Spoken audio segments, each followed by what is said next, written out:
नमस्कार, स्वागत है आपका द हिंद वॉरियर न्यूज में, जहां हम उठाते हैं आपकी आवाज सच के साथ। गुरुग्राम में पिछले काफी दिनों से नमाज पर बवाल मचा हुआ है। इस कड़ी में हमारे साथ आज एक ऐसी शख्सियत जुड़ी हैं जिन्होंने सेक्टर 47 में नमाज के मुद्दे को सबसे पहले उठाया था। हमारे साथ मौजूद है दिनेश भारती जी। सर, आपका स्वागत है। जय श्री राम जी। मैं दिनेश भारती, संस्थापक अध्यक्ष भारत माता वाहिनी। सबसे पहले हिंद वॉरियर चैनल और आपके टीम का मैं स्वागत करता हूं, जिन्होंने मुझे मेरी बात रखने का अवसर दिया है। आपका बहुत बहुत धन्यवाद जी। मैं आपसे सवालों की श्रृंखला को शुरू करता हूं। सर, मेरा सबसे पहला सवाल है आपसे कि आपको नमाज से दिक्कत क्या है? देखिए, नमाज ये लोग अपने मस्जिद में पढ़े, ईदगाह में पढ़े, अपने घर में पढ़े, उससे हमें कोई समस्या नहीं है। और नमाज खुले में भी जहाँ पढ़ी जाए, प्रशासन अगर लीगल प्रोसेस कोई देता है, कोई उसकी परमिशन देता है लीगल, जिस पे या तो कार्यालय के ऊपर कार्यालय का नाम हो, नीचे आईपीएस अफसर के साइन हो, या किस कानून के तहत परमिशन दी जा रही है, जहाँ तक मुझे नॉलेज है इसमें सुप्रीम कोर्ट का आदेश है, सार्वजनिक स्थानों पर कोई भी धर्म संप्रदाय ऐसे काम नहीं कर सकता है। दूसरा, संसद भवन से कानून पास नहीं है, विधानसभा से कानून पास नहीं है। हमारे देश के आदरणीय गृह मंत्री जी अमित शाह जी का बयान है, मैं कार्यकर्ता होने के नाते भी इस बात को कह रहा हूँ। पश्चिम बंगाल से उनका बयान आया था जब हमने सेक्टर 40 और 13 जगह की नमाज बंद कराई थी, और पूरे प्रोसेस में हमने कहीं पर भी कानून के खिलाफ जाके काम नहीं किया है, ना ही हम विशेष संप्रदाय के लोगों के सामने फाइट में गए हैं। एक दो वीडियो हमने बनाई है, वो हमारे पास हैं, वो सबूत भी हैं।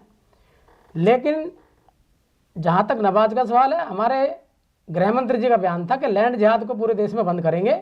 हमारे मुख्यमंत्री का भी पहले बयान था कि ये लोग अपने मस्जिद में पढ़े, ईदगाह में पढ़े, अपने घर में पढ़े, अगर वहाँ के लोगों को दिक्कत है तो इनको बंद करना पड़ेगा। उनकी बिल्कुल ठीक बात है, उसी को ध्यान में रखते हुए हमने काम किया है। सर, मैं वही जानना चाहता हूँ, लोगों को दिक्कत क्या? अगर कोई व्यक्ति अपने भगवान को, अपने अल्लाह को अगर याद कर रहा है और उसके लिए वो 15 मिनट 20 मिनट किसी स्थान पर बैठ भी जाता है, तो उससे इतनी आफत वाली बात आ कहाँ से जाती है? देखिए, समस्या ये है, जो भारत में पैदा हुए हैं मुस्लिम, हम उन्हें अपना भाई बहन मानते हैं, हमें उनसे कोई समस्या नहीं है। लेकिन हमारे देश के अंदर 10 करोड़ रोहिंग्या मुसलमान और बांग्लादेशी घुसपैठिए हैं। इस बात की कौन गारंटी लेगा कि इन नमाजों के अंदर वो नहीं आ रहे हैं, या देश की एकता अखंडता को खतरा नहीं है? सर, हिंदू धर्म तो सभी को साथ लेके चलने की बात करता है, पूरे विश्व को। प्रधानमंत्री नरेंद्र मोदी ने भी विश्व पटल पर कई बार ये बातें कही हैं, वासुदेव कुटुंबकम की वो बातें करते हैं, तो पूरा विश्व उनके लिए एक परिवार है। तो हम ये कहाँ फंसे हुए हैं अभी भी कि ये हिंदू है या ये मुसलमान है, तो हम जो मुस्लिम भारत में रह रहे हैं उनको तो हम मुस्लिम मानेंगे, जो बाहर के हैं उनको हम एक तरीके से आतंकवादी ही मानेंगे। ये कहाँ से बात आती है? देखिए, आप लगातार हमारे देश की सत्ताधारी पार्टी भारतीय जनता पार्टी के बड़े नेताओं के बयान भी हैं कि भारत कोई धर्मशाला नहीं है कि कोई भी इसमें आके रहने लग जाएगा। अभी मैं आपको बता दूं, मैं जेल के अंदर था, कुछ वहाँ मुस्लिम भाई मेरी तरफ देख रहे थे। मैंने सोचा इनकी शंका का मैं समाधान करता हूँ। मैं उनके पास गया, मैंने उनसे सिर्फ एक ही बात कही। मैंने कहा, एक आम का पेड़ लगाया और वो बड़ा होगा तो उस पे आम के पेड़ पे आम ही लगेंगे या कोई और फल लगेगा? मैंने उनसे ही पूछा। उनका जवाब आया कि आम ही लगेंगे। तो मैंने कहा, फिर जो जिनके पूर्वज हिंदू थे तो वो मुस्लिम कैसे हो गए? एक सवाल मैंने और किया उनसे। मैंने कहा, कितने भी धर्माचार्य, महात्मा, संत महात्मा, सूफी संत बैठा लो, उनसे पूछिए भगवान कितने हैं, गॉड कितने हैं, खुदा कितने हैं? उन्होंने खुद ही कहा एक है। मैंने कहा, फिर झगड़ा क्या है? सर, मैं भी तो यही कहना चाहता हूँ कि जो हिंदू धर्म है वो इतना निर्मल है सभी लोगों के लिए, वो सभी को अपनाने वाली पॉलिसी पे काम करता है। तो फिर यहाँ पर हम इस मुद्दे को इतना क्यों उठा रहे हैं कि भाई नमाज पढ़ रहे हैं तो बड़ा भारी कोई बात हो जाएगी, लैंड जिहाद हो जाएगा। इन चीज़ों पर हम क्यों जा रहे हैं? हम उनको एक नॉर्मली ये क्यों नहीं सोच लेते कि कुछ लोग बैठकर अपने ईश्वर को, अपने भगवान को, अपने अल्लाह को याद कर रहे हैं। और मेरा दूसरा सवाल आपसे यहाँ पर ये भी, अगर आपको नमाज गलत लगती है तो क्या आपको भंडारे जो रोडों पर होते हैं, जागरण जो होते हैं, क्या आपको वो दिखाई नहीं देते? क्या उनसे रोड जाम नहीं होते? क्या लोगों को समस्या नहीं होती? देखिए, आप पूरे देश के अंदर नज़र मारिए और इसकी रिपोर्ट भी निकाल कर लाइए, मैं उस रिपोर्ट का स्वागत करूंगा। जहां भी भंडारे होते हैं या जागरण होते हैं उसकी परमिशन ली जाती है बाकायदा, उस समय पर वो समाप्त हो जाता है। लेकिन हिंदू धर्म ने आज तक जहां पर भी भंडारे किए हैं या धर्म जागरण किए हैं, कितनी जगहों पर, देश की जगहों पर कब्जे किए हैं। इसके विपरीत जहाँ जहाँ नमाज पढ़ी है, लैंड जहाद हुआ है, वहाँ पर पीर मजार बने हैं, मस्जिद बनी है। मैं आपको ज़्यादा दूर नहीं ले जाता, आप वसंत कुंज में जाके देखिए, ठीक मेरी आंखों के सामने वहाँ पीर मजार बनी है और उसके बाद मस्जिद बनी है और वहाँ नमाज भी शुरू हो गई है। इसके अलावा छतरपुर मेहरौली के शांति वन में जाके देखिए कितनी मजार बनी है। मंगोलपुरी के डीडीए पार्क में जाके देखिए, वहाँ डीडीए पार्क के अंदर गैर कानूनी रूप से मस्जिद बनी है। हमारे देश का इस्लामीकरण हो रहा है। एक संगठन का मैं संस्थापक हूँ, मेरी जिम्मेवारी बनती है कि मैं व्यवस्था को बनाए रखने के लिए मैं काम करूँ। हमारी चिंता ये नहीं है कि वो नमाज पढ़ रहे हैं, हमारी चिंता ये है कि आने वाले समय में वो काम गुड़गांव में ना हो जो पीछे हमने यूपी में देखा है, दंगे देखे हैं, दिल्ली में देखा है, शाहीन बाग सजे हैं। नमाज एक ऐसा नेटवर्क है, अंतर्राष्ट्रीय साजिश है मुसलमानों की हिंदुस्तान का इस्लामीकरण करने के लिए। नमाज में इसी से इनका चलता है धर्मांतरण, इसी से चलता है लव जिहाद, लैंड जिहाद, गोरक्षकों पे हमले, गो हत्याएं, गो तस्करी। सर, अगर आप ये कह रहे हैं कि नमाज पढ़ने से इस्लामीकरण कर लेंगे, तो आप ये बताइए, जब हमारा देश आज़ादी से पहले की मैं बात करूं, हिंदू राष्ट्र ये रहा है, मैं मानता भी हूं, इसमें मुस्लिम जो आक्रांता थे, जो बाहर के शासक थे, उन्होंने आके सदियों तक राज किया है। जब कानून व्यवस्था भी नहीं थी, तब उनके ही द्वारा बनाए गए कानून चलते थे, तब हिंदू धर्म बचा रह गया। तो आज ऐसी क्या मजबूरी है जो आज हम इन चीज़ों को, हर चीज़, छोटी छोटी चीज़ों को इतना बढ़ा चढ़ाकर दिखा देते हैं कि बिल्कुल हिंदुत्व खतरे में है, बिल्कुल हिंदुओं को, आपके बच्चों को ऐसा कर दिया जाएगा, भविष्य में ये हो जाएगा, पूरे देश का विनाश कर दिया जाएगा, इस्लामीकरण कर दिया जाएगा। ये सब सर थॉट कहीं ना कहीं हम एक दूसरे से लड़वाने के लिए, ऐसा नहीं लगता आपको कि एक दोनों समाजों में आपस एक दूसरे में नफरत बढ़ती ही जा रही है? नहीं, देखिए, शांति व्यवस्था बनाए रखने का काम अकेले अब हिंदुओं का भी नहीं है, हिंदू सजग है, मुसलमानों का भी ये धर्म बनता है कि भारत की एकता अखंडता बनी रहे। ठीक है, पहली बात तो ये है, आप ये बताइए लव जिहाद हो रहा है या नहीं हो रहा है? हिंदू बहन बेटियां लव जिहाद का शिकार हो रही है या नहीं हो रही है? पीछे पटौदी में पंचायत हुई है, आसपास के गांवों से 18 हिंदू हमारी बहनें, हमारी बेटियां लव जिहाद का शिकार हुई सर, हैं। मुस्लिम भी तो कर रहे होंगे ना, लेकिन मुस्लिम लड़कियों से भी तो, मुस्लिम लड़कियां भी तो हिंदू लड़कों से विवाह कर लेती हैं। तो विवाह, नमाज पढ़ना, अपने भगवान को मानना, ये हमारे संविधान ने हमें अधिकार दिए हैं। तो हम इनको हम थोपना क्यों चाहते हैं किसी भी चीज? नहीं, देखिए, आप नमाज सार्वजनिक स्थानों पर नमाज पढ़वाना चाहते हैं, उन जगहों पर मैं ये पूछना चाहता हूँ, जो पहले की सरकारें थी, जिस समय गुड़गांव के सेक्टर कटे हैं, 97 से मैं गुड़गांव के अंदर हूँ, मेरी लाइन कंस्ट्रक्शन बिल्डिंग मटेरियल की रही है, कहीं पर भी नमाज नहीं होती थी। सिर्फ एक 29 सेक्टर में वो होती थी, जो आसपास बिल्डिंगें बन रही थी, उनका मजदूर वहाँ पढ़ते थे। लेकिन अब वो पक्की हो गया, वहाँ टेंट भी लगने लग गया। सेक्टर 22 के देवीलाल पार्क में, मैं फिर आपको बीच में टोकना चाहूंगा, ऐसे तो हमारे धर्म में जो पुराने थे, वहां पर 4 धाम थे, 7 ज्योतिर्लिंग थे। अब आप चले जाइए, हर गली में मंदिर हैं। तो वो पहले जो 4 और 7 थे, वो संख्या बढ़ क्यों गई? आबादी बढ़ रही है तो ये चीजें भी बढ़ेंगी सर।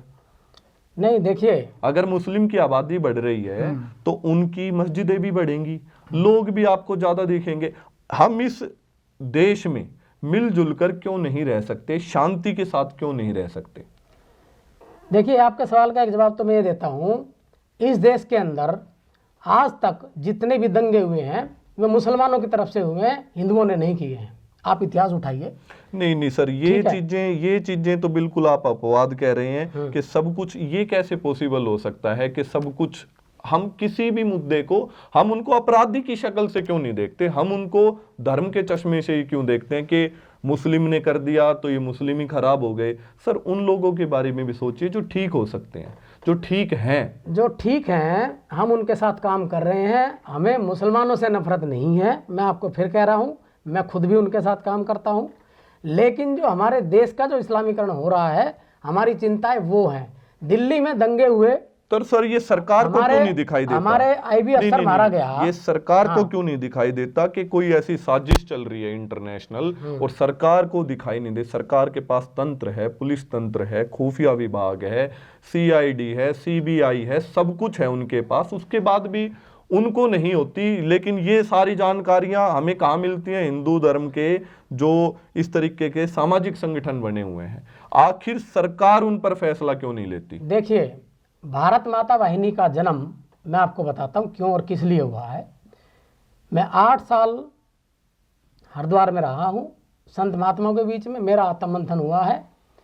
मैंने इस जनता में संत महात्माओं को भी देखा है।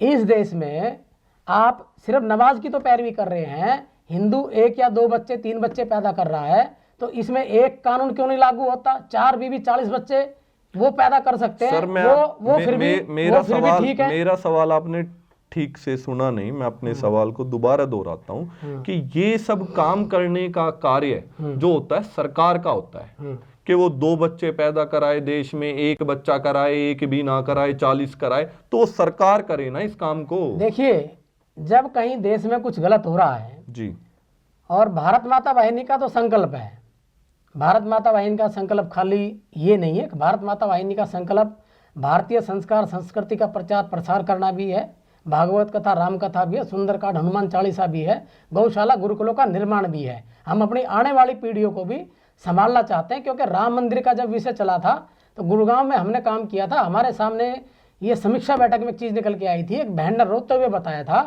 कि आज हमारी हिंदुओं की पीढ़ी को ये नहीं पता भगवान राम कौन है। हम उस पर भी काम कर रहे हैं, लेकिन हमने आज तक जितने भी विषय हमने किए या भारत माता वाहिनी ने किए, हमने लीगल प्रोसेस अपनाया है, डीसी को ज्ञापन दिया है, सीपी को ज्ञापन दिया है, वहाँ के एसएचओ को इन्फॉर्म किया है। जाने से पहले मैं इन्फॉर्म करता हूँ, इसके बावजूद मेरे ऊपर एक भारतीय जनता पार्टी का पूर्व जिला कार्यकारिणी मेंबर मैं रहा हूँ गुड़गांव में, फिर भी 5 मुकदमे झूठे मेरे ऊपर दर्ज हुए हैं। अब पुलिस ये कह रही है कि आप प्रोटेस्ट करने जाएंगे या कोई बात कहेंगे तो आपको अगला मुकदमा 122B का होगा और 6 महीने के लिए आप अंदर जाएंगे। मेरे साथ ये अन्याय क्यों हो रहा है? इसके लिए कौन जिम्मेवार है? क्या गुड़गांव का पुलिस प्रशासन जिम्मेवार है या गुड़गांव की भारतीय जनता पार्टी जिम्मेवार है? जो पुलिस वाले ने मुझे बताया कि यहाँ की जिला अध्यक्ष ने कहा है कि उससे हमारा कोई मतलब नहीं है।